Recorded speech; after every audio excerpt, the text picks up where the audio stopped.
HMS Victory was made famous by her role as Admiral Lord Nelson's flagship at the Battle of Trafalgar in 1805.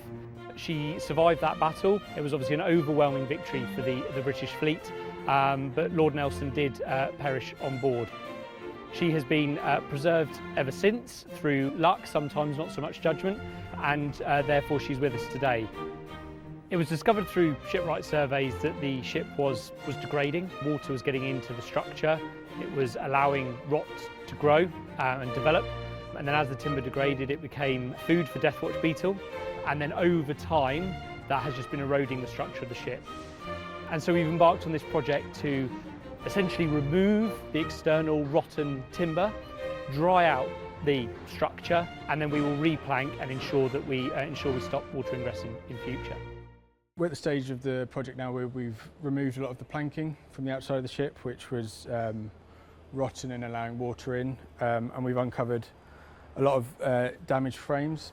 So the next stage of the project is to work our way forward to aft, removing the damaged frames, carrying out repairs where possible, and we'll be using oak planking and traditional methods to reinstate the ship to how she was during the Battle of Trafalgar.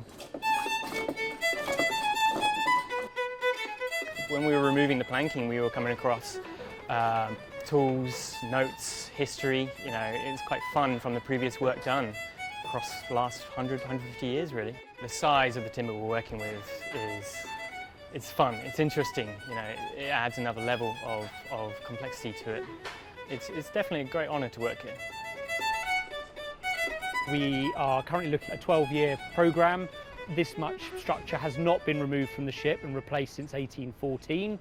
This conservation project is the largest conservation project in Europe after Notre Dame.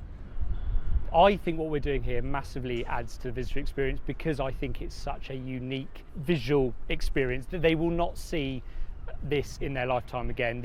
Seeing the underlying structure of Victory and seeing this scale of work is a once-in-a-lifetime opportunity. We think there's probably about 7 to 14% of the ship dates to the time of Nelson. What I think is really important to stress is that the ship is made of timber.